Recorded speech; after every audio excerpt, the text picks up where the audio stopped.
Okay, on Saturday and Sunday, let's see, we're at 10% energy, we're at 46% stress. Um, Apparently.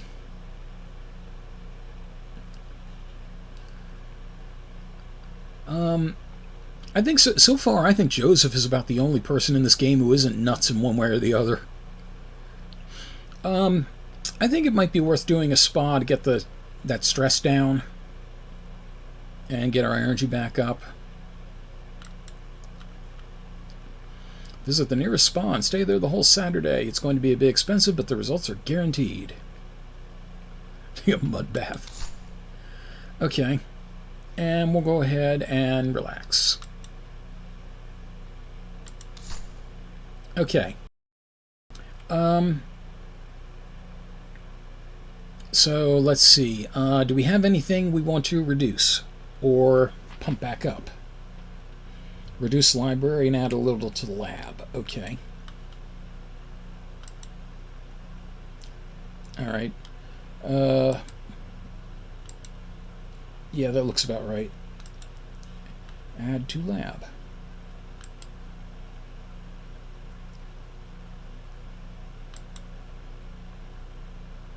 Okay. Alright, so we're going to be at the end of the week, 22% energy. We'll have... That'll be 16% stress we're going to end up adding on, I think. Is that how it goes? See where we are in our romances. Victor is still in the lead.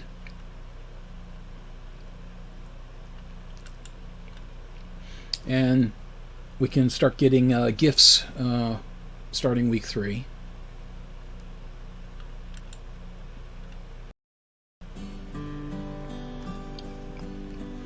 Yeah, there's not really a bump in the level meter. It's just 3 versus 2. Hard to know. You are taking Nick on his customary walk and enjoying the peace and quiet, which seems to be harder and harder to maintain. Hi. Do you want a job? Do you want love? You close your eyes, enjoying the sunshine, when you hear Nick give a short bark. Opening your eyes, you see Nick sniffing at a smiling woman. You smell like dirt. What a cute dog. What's his name? Nick. May I pet him? Yes or no? Yes, dirt pheromones. So apparently plants are just going insane when I'm around them. Yes, and pet him. Sarah bends down and lets Nick sniff. Lets Nick sniff at the bottom of her hand. He gives a pleased yip and licks her palm. Giggles. He's a real cutie pie. What breed is he? He's a little of everything. Yeah, you know, Pomeranian, Shih Tzu, Poodle, Lawnmower, Milky Way, Bar. Grins, the best kind of dog. Well, I'm sorry for taking up your time. With that, Sarah starts to walk off when her foot catches on a crack in the sidewalk and she falls to the ground. What the... With that, Sarah falls directly into a pit and lands in the 7th circle of hell. Especially since the smile... I don't think the smile went off of her face when she fell. Oh yeah, I'm falling. Boom.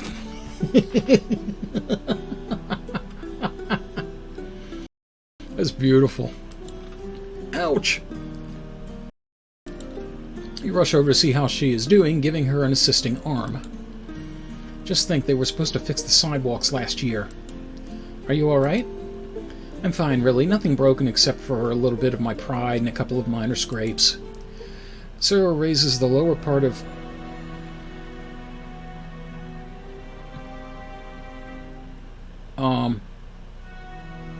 Violinist in the park?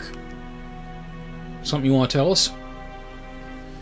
Ahem. Sarah raises the lower part of her arm at the same time, and you see a couple of good scrapes with some blood starting to pool. I better get this cleaned out. However, you don't really say anything, for at the moment she revealed her arm, you felt a twinge of hunger pass through your body and the saliva starting to pool in your mouth. Do you think it's worse than it looks? Huh? Well, you were looking at my arm rather intently. I thought maybe you saw something I didn't. Sorry, I was just a little worried about your scrape there. Some hydrogen peroxide and a bandage, and I will be alright. Yeah, I'll be alright too after I gnaw on your bicep. Sarah then dashes away, but you can't help but notice Nick is at the farthest his leash will allow, looking a little scared at you. Great sign. And underwear. You're trying to sleep, but as seems to be more prevalent lately, you find that rest eludes you. You turn to your side, momentarily awakening Nick. He yawns and then gives your cheek a tentative lick before circling and lying down. You close your eyes, but then you hear a sound from outside. Scrape, scrape. Yeah, I was going to say the sound from outside was Lloyd Dobler with a boombox playing in your eyes.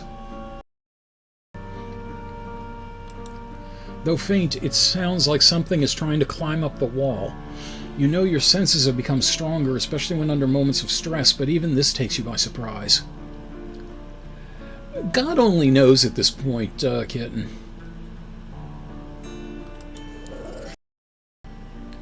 Grr. Whispers, you hear that too, boy? Yep. Nick leaps from your bed and pads towards Sabrina's room, his hair bristled upward. He pauses at the door, giving small growls of threat. Coming from her room? Grr. Hesitantly, you open the door and enter the darkened room. At first you think Sabrina might be asleep, but then you notice the covers are a mess and she is missing. Then you hear the scraping noise, but this time you can tell it is coming from below Sabrina's window. Nick moves towards the sound, baring his teeth. Intruder. Ooh, that's a mean look there. Well, she's doing the rogue thing. She's wearing light armor for stealth and flexibility. You glance around for something for your protection when you remember the dagger below Sabrina's dresser. As quickly as you can, you go over there and with a quick sweep of your hand push several items out. However, the dagger isn't among there. She must have moved the damn thing. Then you notice a vague shadow is at the second floor and it is now opening the window without a sound. For a moment you think about alerting your stepfather in the other room, but you feel an intense surge of energy, power coursing through your arms thanks to the temerity of this person who dares to enter your home. Faster than you expect, you launch yourself at the middle of the screen at the shadowy figure. Its head rears back, surprise in its eyes as you at your approach. Unknown voice. What? You don't give the figure time to say anything further and land a fist in its gut, and it feels like you punched a brick wall, pain instantly shooting through your hand. However, the shadowy figure isn't waiting for another blow. With a speed you never saw in a person before, it goes low to the ground and sweeps your feet from underneath you. Yeah. Just as you hit the ground, the figure is instantly atop you, and there is a gleam of silver as the moonlight reflects off a blade, the dagger you searched for earlier. Hey, that's when you notice the intruder is your stepsister and she is ready to thrust downward. Say her name, grab her arm, whistle for Nick. Say her name, say her name, say her name. Sabrina! Are you having magical adventures? Sabrina's eyes widen as she realizes she is attacking her own stepsister, and a look of horror crosses her face.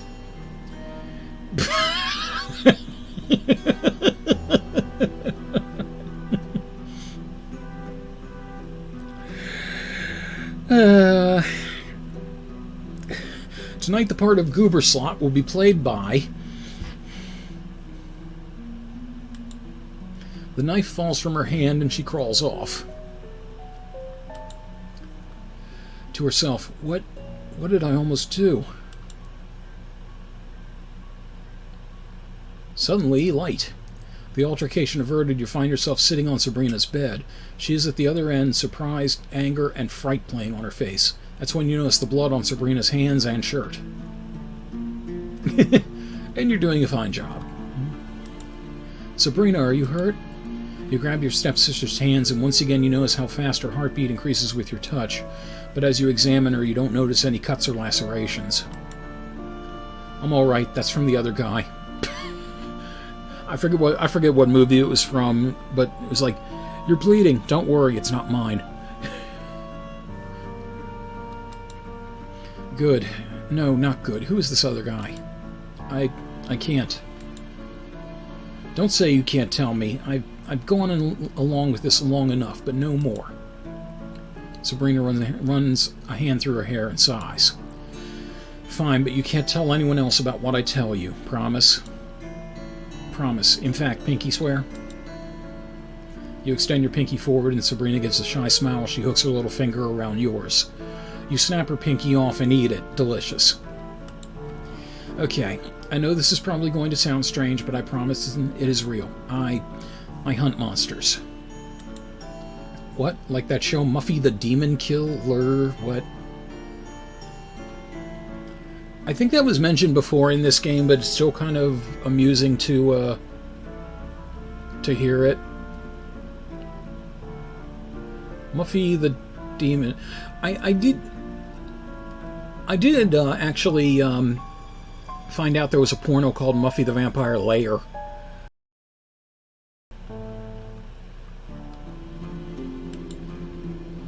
Something like that. You don't seem surprised by this. Well, it would explain a few things about you, and, well, let's just say I've seen a lot of strange things lately. Maybe you're a sensitive. Well, maybe you're sensitive. Sensitive? Someone who can feel the paranormal. Oh, they really are. If you're a sensitive who can feel the paranormal, get Sensodyne toothpaste. That might explain a few things. If so, why didn't I notice it before?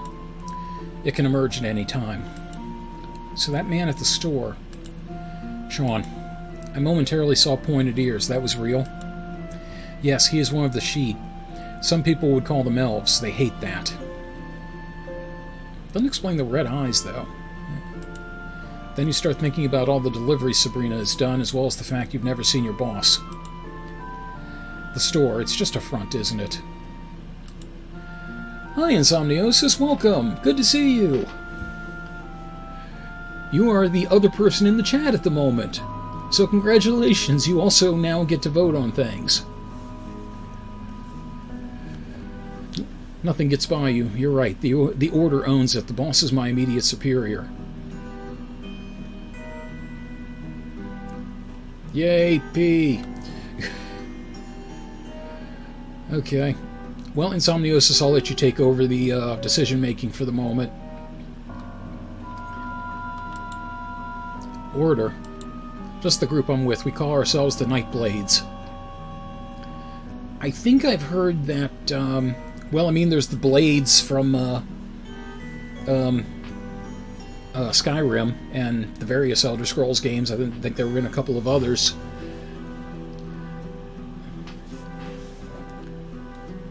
And then there was the vampire hunting group. What the hell were they called? The Night Watch.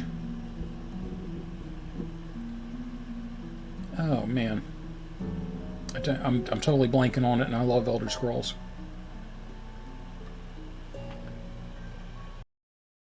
Those things kind of happen. I had a computer restart earlier for whatever reason. I have no idea why.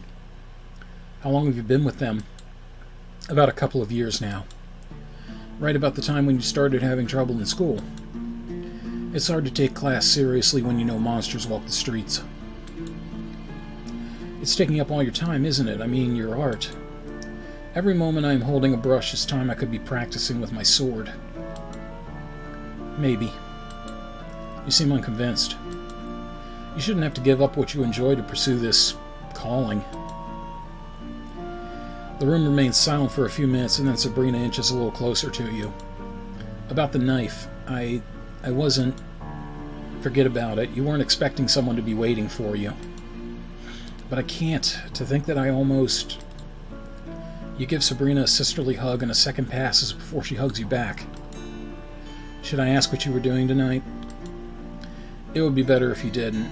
I will tell you later. You deserve that much. I admit I didn't think you were so strong. Call it adrenaline. I guess we should be glad Dad didn't wake up. Now, he was out at the strip club. He was always a heavy sleeper, so where do we go from here? Maybe I could assist you. Are you sure you should be doing this? I'll see you in the morning.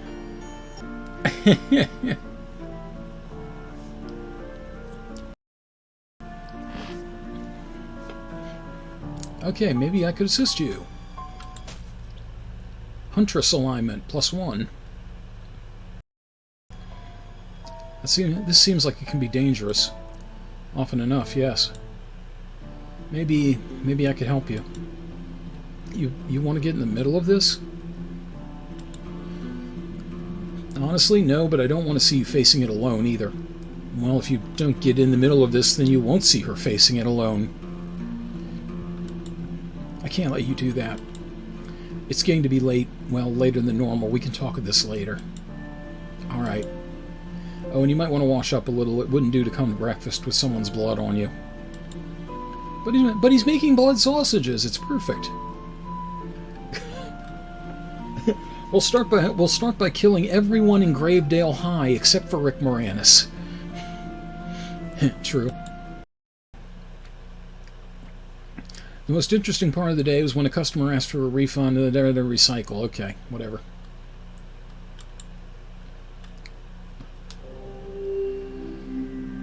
So, for your first day of field research, how are you feeling?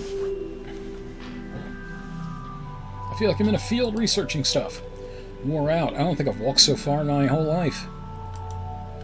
I'm sorry about that. I'm not used to having company on my excursions. I could tell. How many more cameras do we need to check up on? Just 2 more and then we'll be done for the day. Good, I could do with a long hot bath after this. Victor frowns a little at your tiredness and he points to a nearby rock. Bathe with that. Let's take a break. You make your way to a moss-covered stone and take a seat. It is remarkably comfortable, the moss acting as an impromptu cushion. If you don't mind me asking, just what were you hoping to catch on camera? Mumbles. I was going to catch Mumbles? Mumbles the garden gnome? Wait, oh wait, there was an old Dick Tracy villain named Mumbles, like... I'll catch him. He's going to catch Mumbles, Tracy. Pardon? Sasquatch. Uh-oh, messing with Sasquatch. Somebody get out the jack-links. Are you talking about Bigfoot? If you wish to be rude about it, yes. Rude? How is that rude? I can't call such a magnificent creature that. I mean, obsessing over his feet. Yeah, that's disgusting. That would be like someone calling you sweet hair. That is just rude.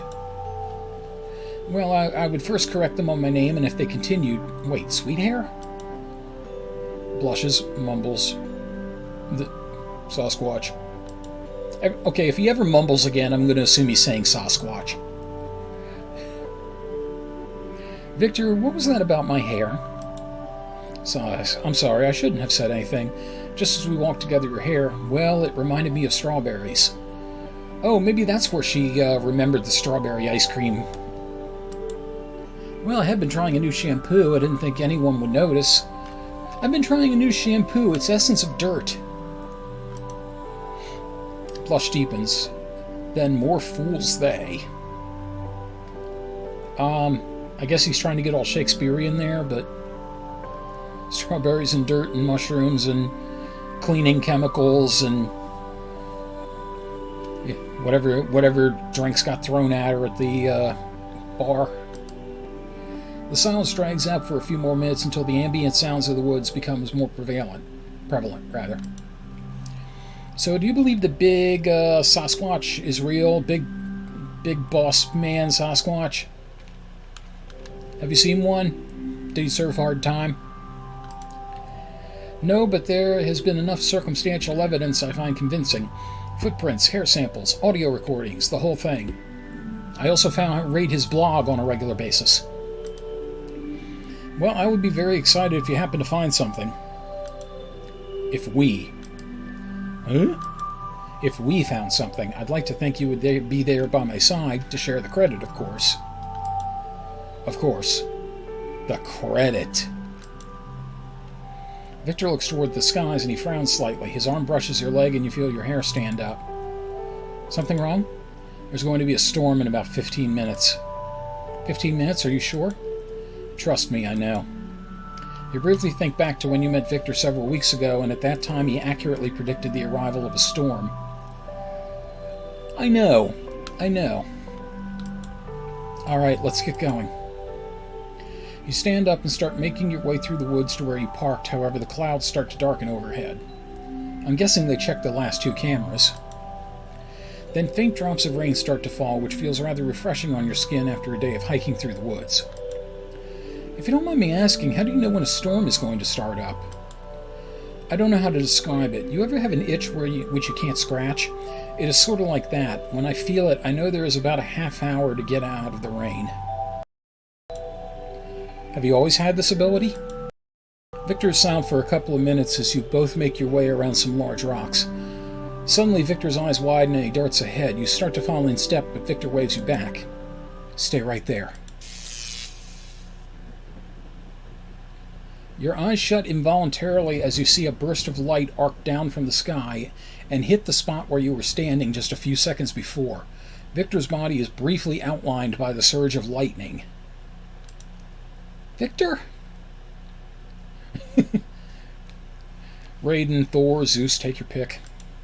Stay back. I'll be fine, but I wouldn't recommend getting near me. Once the lightning is gone, you see Victor leaning up against a nearby tree. Other than the slight smell of burnt hair, he appears none the worse for wear.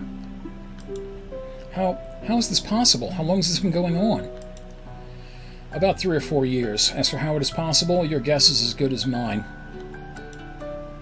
You walk up to Victor, and much as before, you find the hair on your arm starting to stand up. You didn't piss off Zeus by chance. Chuckles, not that I know of. And if I did, he has lost his touch. I'm still alive after all. Don't ever goad the gods. Especially not Zeus. You know, he's a jealous asshole. He will take you up on it. Actually, Hera's the jealous one, but, you know, Zeus is the one with the thunderbolts. Now I understand why you don't really carry a cell phone. I mean, how many phones would you go through in a year? I lost track after a while. Not that I can blame customer service for not giving you a replacement. I mean, how many times can you say it was hit with lightning and have them believe it? Just say it was surge damaged. You know, I mean, if you get one of those replacement plans that covers surge damage, then, you know, just say, like, I had a power surge and, you know, it fried while it was in the socket. You find yourself at the edge of the woods, but find Victor reluctantly hanging back. Is something the matter? Claim you're a very horrible electrician, maybe. Just thinking. Well, see, I was building this potato clock. Zeus protection plan. So, just thinking. About what? You. Smile. Remain neutral. Blush. Blush. You find yourself blushing, though you might be pleased to see Victor's face turning red as well. I think it is obvious that I've enjoyed working with you. However, it might be safer if you quit. Are you talking about the lightning? I admit that's weird, but I've gone 22 years without being hit, and if you're there, well, I know where not to stand. It's not that. Let's just say that if you continue to work with me, you might find yourself in danger. What sort of danger? Nothing I can put my finger on, but ever since I've started doing my investigation, weird things keep happening. Like the lightning? Among others. And, well, I don't want someone to get hurt on my account. Are you firing me? No. Just, well, I would do my best to keep you away from the weird stuff. What if I don't want this? That choice is up to you. If you wish to keep assisting me, I wouldn't say no. Otherwise, I will maintain my distance. Truth is paramount. You don't scare that easily. Agree to be very careful. You don't scare that easily. You don't scare that easily. Social alignment went up. If you're trying to scare me away, it isn't working. I can handle myself. Are you sure? I mean, well, not many share my interests, and then that is for me to decide. As of now, I'm still with you. We probably should get going. The storm is going to get stronger. You donned what appeared to be an armored hazmat suits when Victor announced today was the day you would reclaim the storage closet from the dust bunnies. Okay, then. Earlier in the day, Nadia asked if you would be interested in earning a few more dollars, saying that she could use some company for tonight. After weighing it for a few minutes, you agreed. You follow the directions she gave you and find yourself in a building long since abandoned. The odor of fetid water and rotting wood assaults your nostrils. This is the same place we met Victor. Hello, are you here, Nadia? You get no answer, so you check your phone's GPS once more. However, the screen suddenly goes dark and you hear a burst of static. Come on, you're not even 6 months old. Unsure what else to do, you give the phone a slight whack on the side and the screen comes back while the static fades. Yes. If it doesn't work, hit it. Sorry if I'm late. You turn around and Nadia has an apologetic look on her face. She is shouldering a rather heavy-looking bag. There was a rather nasty accident, so I had to take an alternate route. Straight up into the clouds on my broom. Better safe than sorry. So what is this place? One of the most active spots I've been to yet. Yeah, it could be. Could be. Active as in ghosts. You are open to the possible existence of ghosts. This place is more active than most. How active? Let's just say that I'm feeling pretty good that something is going to happen. Oh no, not something. You walk along the edge of the room, and with each step the place seems to become more decrepit. You stop briefly at the chair in the middle of the room and first think it is covered with nice green fabric, then you realize it was covered by mold. Ugh. Smirks, I see you found the lawn chair. It's too early for bad puns. Still, I wouldn't recommend sitting on it. You don't know what you could catch from it. You could catch mold. Damn, that reminds me, are your tetanus shots up to date? Yeah, given the state of this place, I'm glad that I am. Puts the needle back into her purse. Damn it.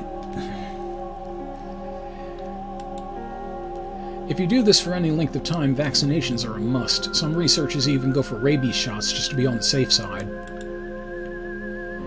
Yay, rabies! Well, if I meet my end because of a rabid raccoon, I will be coming back to haunt you. Suddenly, the urge to yawn creeps upon you. You try to hide it behind your fist, but it comes anyways. I should have brought some coffee. Nadia reaches into the bag and pulls out a large thermos. She shakes it a little, and you hear liquid slosh on the inside. Liquid! Already covered. What about energy drinks? I don't do well with those. I take more than one and I start seeing things. Isn't that what you're here to do anyway? Really? That would suck, thinking you have something only to be your imagination.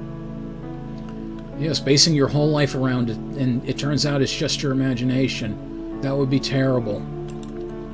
That's why I don't suggest you sit on that chair. Some spores and molds can affect your mind as well. Also fungus. Yet more reason to get out of here. So what is the story with this place? Obviously it is an abandoned school.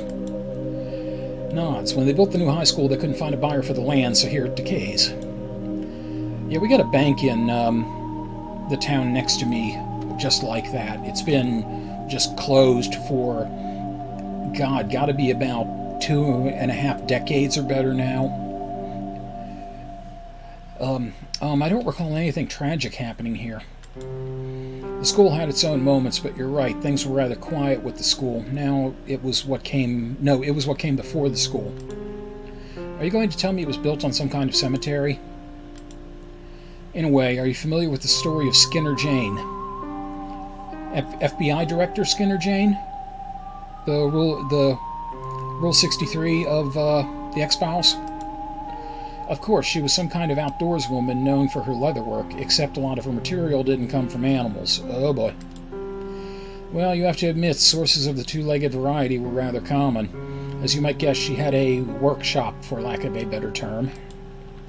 And this was the place? With the helpful hardware folks? Bingo. As you can guess, there would be a lot of restless spirits. Stories hold that defiling the dead is one way to provoke ghostly activity. Yeah, I can't think of too many people who would like their skin being made into a jacket. And yet we use skin as a nickname for jacket. Go figure. Nadia pulls a small device out of her jacket, out of her skin, and turns it on. You hear the sound of static coming from it, similar to what came from your phone. I think your radio needs tuning. It is for EVP, electronic voice phenomena. Sometimes, I almost said pheromones.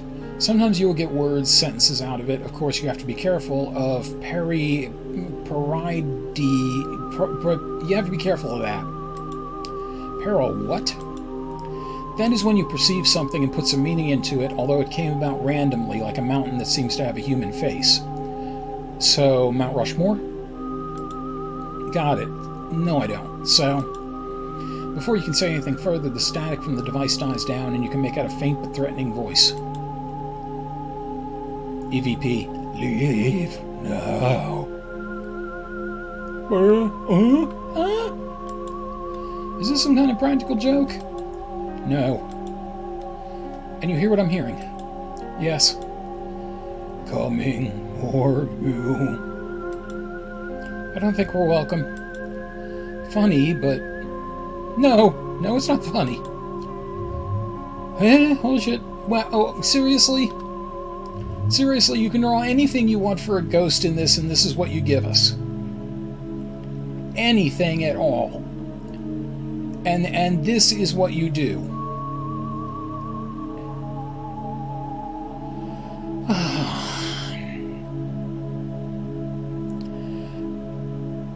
I really do like this game, I really do. But I totally forgot about that. That is so damn cheesy. You feel a chill crawl down your spine as a shimmering figure manifests, standing before you with ill intent. Ghost points at you. Leave with your life. Ashley under a sheet. Alright, we will leave. As soon as you say this, the ghost flits in between you and Nadia. Points at Nadia. Mine, she stays. I don't think so. You have no choice. Caps lock turning on and off. The ghost lifts its right arm and the chair rises just as quickly. It gestures in Nadia's direction and the chair hits her in the gut, knocking her down. The ghost gives an ethereal grin of eternal darkness, then floats towards Nadia. Get between the ghost and Nadia, jump the ghost from behind, command the ghost to stop.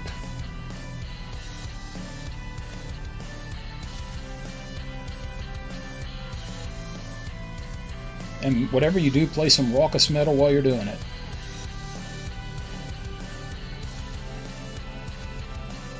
Command it to stop.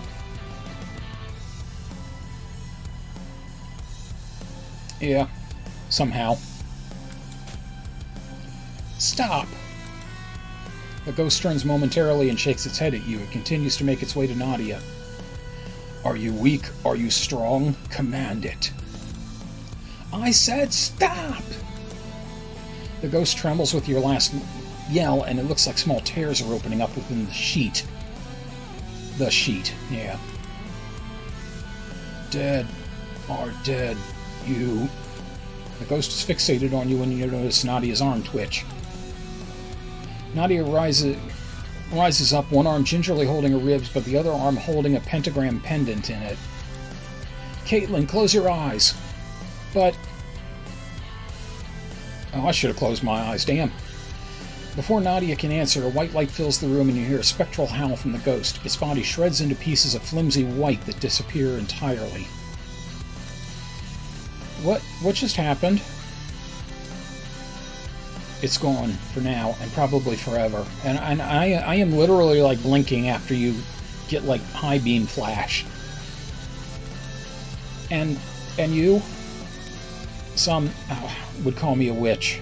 I think my ribs are cracked. Let me get you out of here, but then we will have to talk. I promise we will, all in good time, if you trust me. No or yes? Okay. Which alignment? I don't know. That one maybe? Yes, just as much as you trust me. Which is not further than I can throw you, dear. Turns her head to the side. What? Nadia gives out a slight eke of pain and presses her arm close to her stomach. I better take you to the hospital. Not necessary. Take me home. I will be fine. Take me home, because I don't remember. Alright, just point the way. Nadia handed you a text warning you to look just between pages 50 and 55. She wouldn't be responsible for any loss of sanity if you read anything else. You weren't sure whether she was joking or serious.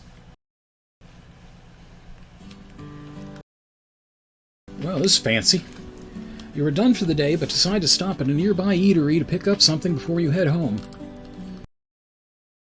Jules. Jules Denial. Anything I can get you, miss? Can I get you a job? You look overhead, checking what items are available and prices. You look overhead, seeing the Yggdrasil, the world tree. Can you give me a few minutes? I'm still trying to decide. Trying to decide? Okay, I'll be right back to take your order. Alright, just give a holler when you're ready. You continue to look when you hear a couple of footsteps behind you, and turning, you see Tyrone move up close. Everything looks good. Vomit. I know, I'm trying to make up my mind. Well, my offer of ice cream is still open, unless you have your heart set on something else. Steaming blood.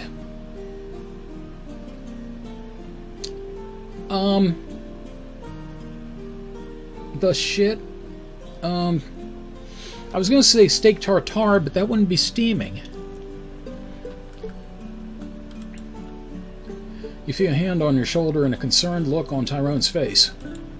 Is everything alright? You looked a bit distant there. Blushes. Sorry, I just had a random thought. You were saying steaming blood? Well, I was offering to buy you a ice cream of cold blood. No, only steaming. Only if I buy you yours. Pistachio, wasn't it? Grins, you remembered. And let's see, you would like a... Tyrone closes his eyes, biting his lip as he tries to remember your flavor. Come on. Let Weird Al be your guide. Rocky Road, right? Absolutely correct. Now, what is my favorite color? Blue. No. Ah! That's a trick question. You never mentioned it.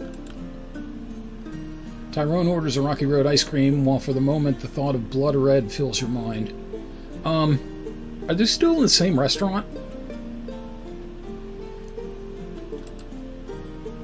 The waitress quickly and efficiently brings your ice cream to you. They actually are. Thank you, and please come again. Darling. The two of you leave, engaging in small talk, and your walk brings you into a nearby patch of woods. Tyrone is just about done when he stops, staring at his napkin. This is weird. I would say you've been looking at that napkin for about 2 minutes now. Oh yeah, it has the waitress's phone number on it. Got them digits. Sorry, there was something written... I was kidding. The waitress, she gave me your phone number and offered me a job. There was something written on it, and I was just trying to read it. Oh, what is it? Blushes. I'd rather not say. It is a bit embarrassing. Okay, now I really have to know. Beef jerky ice cream? Before Tyrone can react, you pull the number from his hand, noticing a small heart, something that looks like a phone number, and a message, I think you're cute, call me. Does this happen often? Not really, but it does get a little old after a while. So it doesn't happen often, but it gets old. Alright. Almost unconsciously, you open the napkin and find a message in the same handwriting with the same phone number. I think you're hot. If you want to have a night of fun, call me. You hear a chuckle from behind you and realize that Tyrone was reading over your shoulder. Well, I think we can at least say the waitress has excellent taste, although I don't know if I should be offended. I mean, I'm only cute, but she thinks you're hot. Blushes. I wouldn't read too much into it. Tyrone gets a serious look on his face, and he tentatively looks around. Hand behind his head. I hate to say this, but I don't know where we are. I guess I wasn't paying much attention. And why not? I was just enjoying spending some time with you. That's kind of sweet, but don't worry, I know where we are. Follow me. I was here looking for Sasquatch the other day. You set off down a path, one that you often took when younger, and looking for Sasquatch. You emerge into an area where there is a large pond fed by a stream rolling down the rocks. I hope no one had to pee. Breathing in deeply. This is beautiful. Thanks. When I was younger, I would come here with my brother Brandon and stepsister Sabrina. We'd often spend a whole day here. If it was me, I wouldn't want to leave. I lost track of the times we were punished by not getting home on time. Eventually, Mom and Dad got tired of fighting and gave us more hours. That'll learn him. Tyrone kneels on the ground and runs his hand through the soil. This is what you smell like. No one has been here for in a long time. Wow. Shrugs. Brandon went to school out of state, and Sabrina, well, she's busy with her own stuff. It's not like I had a lot of time on my own. Still, I'd like to thank the Academy. Whoop. Before Tyrone can finish his sentence, his foot slips and he suddenly tumbles into the water. There is a lot of splashing and howling, and for a moment you think Tyrone might be drowning. All goes quiet for a moment. You look around to see if there is something to help in this situation, remembering that sometimes a would-be rescuer can drown along with the person they're trying to save. So you decide not to bother. End of Tyrone's, arc. The shit? Then a large figure erupts from the water, landing on the shore and heavily drawing in breath. You take a step back as you see what looks like a hybrid of a lion and human.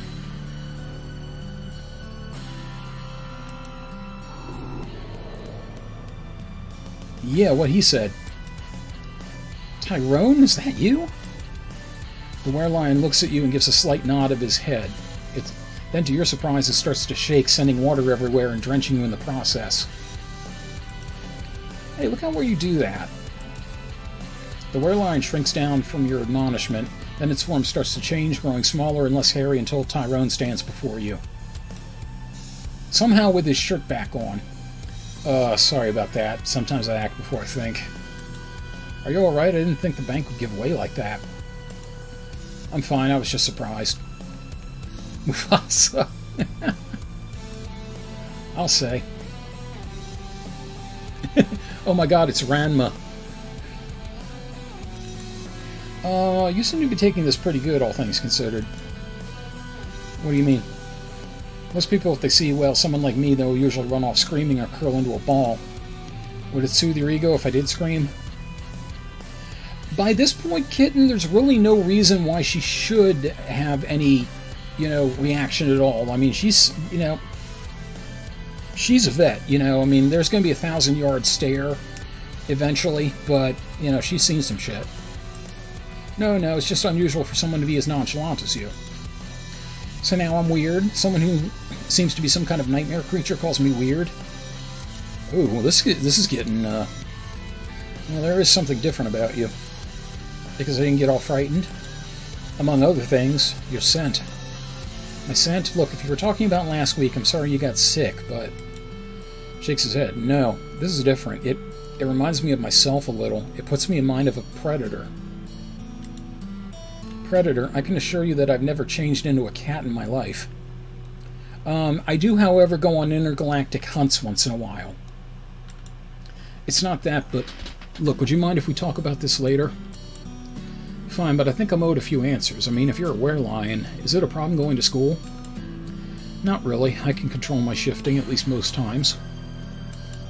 Just God's sakes, don't get me into a swimming pool. Okay, though it does feel a bit strange to me. What? A werelion pursuing a business degree, a werelion also being an athlete. Really? That's where your strangeness gauge comes in.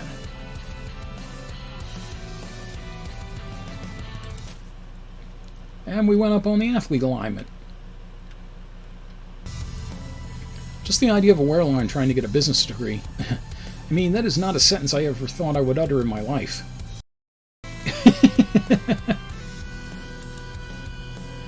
Chuckles, trust me, there are more unusual things than that out there. And a business degree? Yeah, philosophy majors for one. We better get going. I need to change my clothes as well. Unlike you, I don't have a fur coat I can change into to stay warm. You were taken aside by a supervisor and were told there was a new change in policy. The exchange of bodily fluids was forbidden while on the clock. Was this a big problem?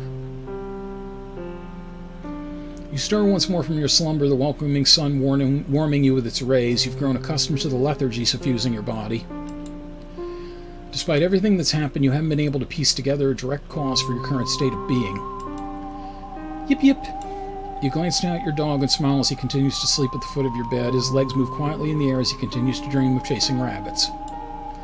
To sleep the sleep of the just. Okay.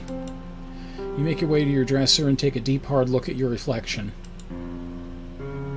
Despite how exhausted you've been feeling, there is nothing untoward about your image. Even when you stick out your tongue, you see nothing physically wrong with you.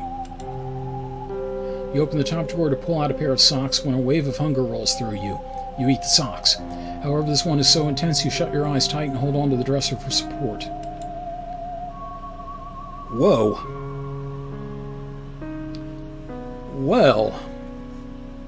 Well, damn.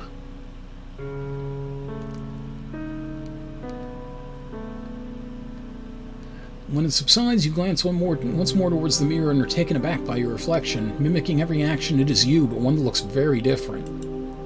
The image's shoulders are hunched, dark splotches run along your skin, and your eyes are filled with a milky whiteness.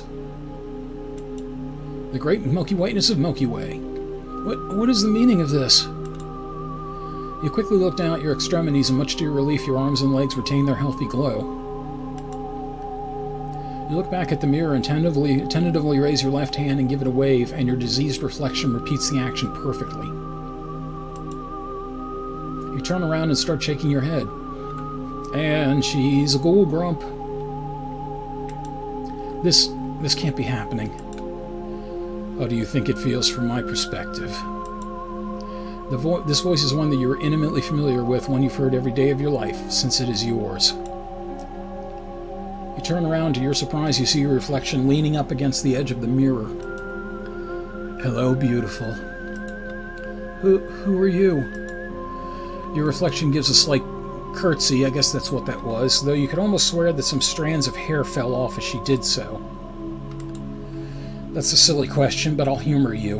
I'm you. Wow. This is getting kind of freaky.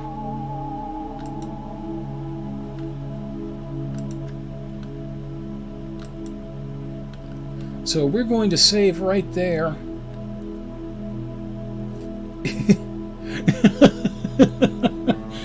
So you become self-employed. So we're going to get some very interesting statements about this, I'm sure, but we're going to save that for the next time on Love Bites. So until then, take a good hard long look at yourself in the mirror. Until we game again. This episode's Getting Scared Sheetless was made possible by Mike Panza, Rick in Baltimore, D.I.O.D., Jumpy Cat, Shin Majin, the post-production contributions of Matthew Carr Anderson, and all my dust-busting lycanthro fans. Thank you very much for your continued support. Until we game again.